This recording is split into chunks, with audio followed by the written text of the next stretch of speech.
Ang tanghali na naman po sa inyong lahat mga kaibigan. Ayan, yung atin pong chicken feet. Pinakuluan ko po ito sa tubig na may luya para po matanggal yung lansa ng chicken feet.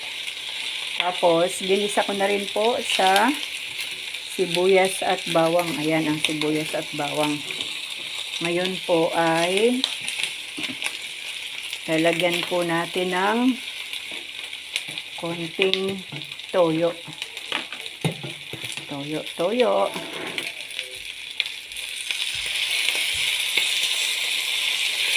Yan, para po pangpalasan na niya yan.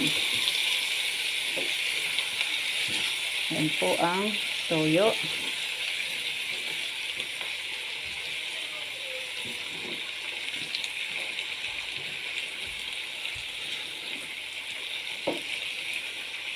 Hindi pa masyadong malambot yan mga kaibigan. Dapat kasi ang chicken feet yung malambot talaga.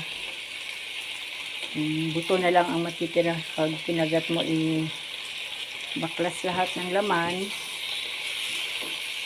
At yung buto na lang ang naiiwan. Dagdagan po natin. Kunti pa. Ang tuyo kasi yan na po ang ating pinakaasin ang toyo.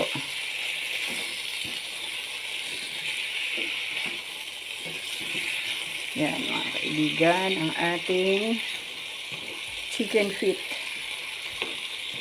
Dapat lutong-luto po yung toyo. Masarap po yung toyo na lutong-luto.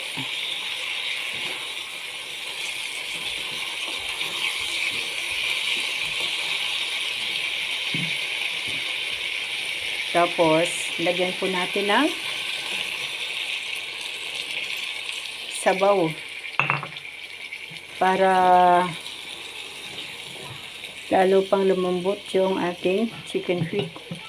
Ilagay ko na po itong isang tasang sabaw. Yan.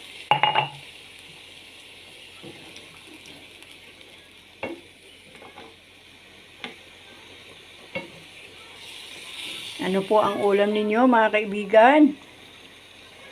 Ang amin pong ulam ngayon ay meron pong isang medyo malaking isda doon, iihaw. Tapos chicken feet.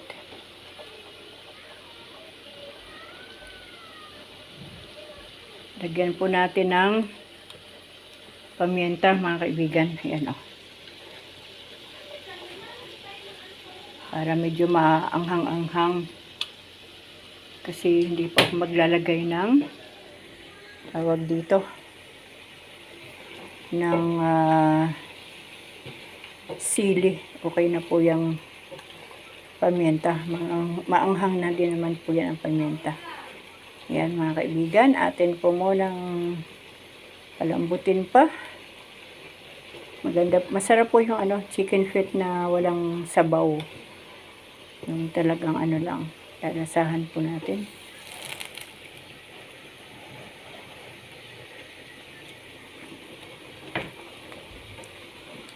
Pwede na.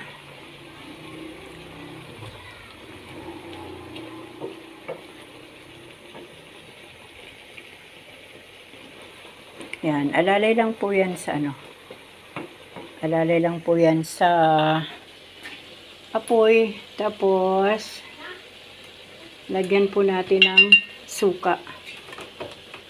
Masarap po ang chicken feet na medyo marami-rami ang suka. Yan. Tansyado na lang po yan. Yan. Okay na po yan. Suka natin. Adobong chicken feet.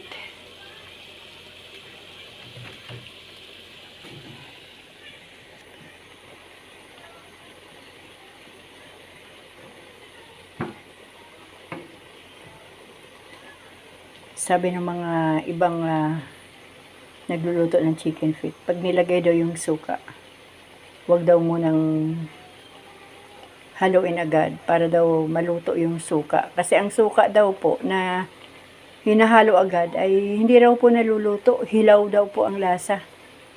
Sabi po ng mga matatanda na bihasa ng magluto ng adobo. Yan, so gayahin po natin ng konti. Hindi po muna natin ihahalo maya-maya para po yung suka ay maluto.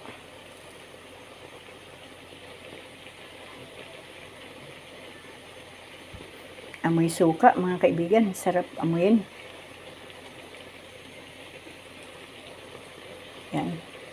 Halo na po natin at kumulo-kulo naman na yung suka. At titikman natin ang lasa kung maasim-asim na ba. Kasi masarap po yung adobo na maasim-asim.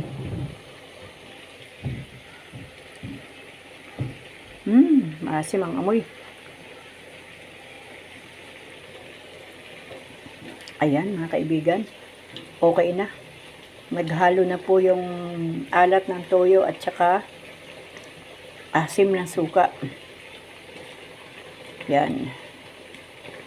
Pakuluan na po natin hanggang sa lumambot pa, hanggang sa matuyo. Masarap po yung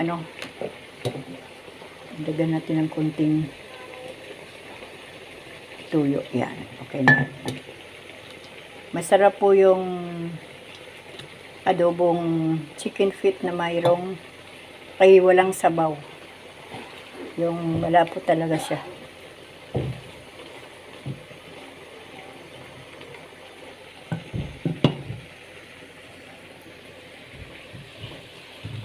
Higpit sentron talaga, mga kaibigan, ang budget natin ngayon. Talaga pong sobrang ngayong umaga po ay namili ang aking anak isang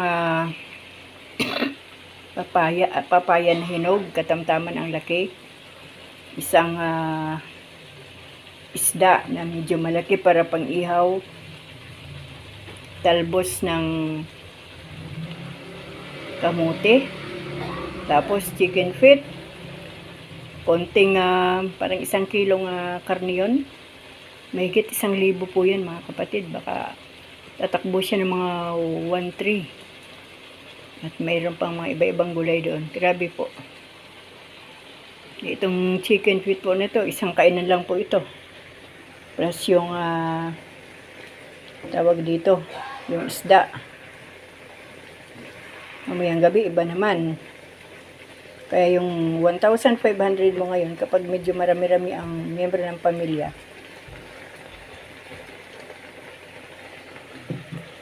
pwedeng 2 araw lang.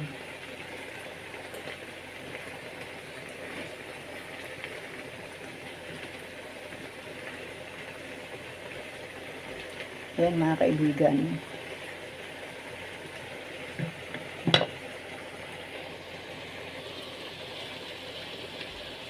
Alalay lang po ang apoy para lumambot yung ating chicken feet. Ayan, mga kaibigan, nilaga ko muna siya sa luya hanggang sa lumambot, hanggang sa natuyo ang tubig. Tapos ginisa ko po siya sa sibuyas bawang. Nilagyan ko po ng toyo, ng paminta, ng suka. Nilagyan ko uli ng sabaw para malambot pa o mapalambot pa ng konti. Tapos, depende po yan sa inyo kung may sabaw ang inyong adobong chicken feet o wala. Kami po ay sanay sa walang sabaw. Yung tuyo talaga na adobo. So, yun lang, mga kaibigan. Dito ko na po tatapusin ang aking mini video for today. Ang ating adobong chicken feet. Maraming salamat po sa inyong suporta dito po sa aking YouTube channel. Maraming salamat din po sa inyong panunood, comments, likes. Maraming salamat po sa inyong lahat. At ngayon po ay araw ng Linggo. Tapos na po akong nanood ng live stream sa Jesus is Lord Church. Kaninang 7 o'clock hanggang 9 o'clock. At ngayon po ay nagluluto naman tayo ng tanghalian. Pag wala po tayong pamasahe papuntang church, o kapag masama ang ating pakiramdam, Gaya ko po, ubo ako ng ubo. Nakakaya po pag nasa loob ng church, ubo tayo ng ubo. Manood na lang po tayo sa live stream. Ano po. So, yun lang mga kaibigan. Maraming salamat po muli sa inyong mga buhay. Salamat sa Diyos sa araw na ito. Purihin po ang ating Panginoon. God bless us all po. Bye!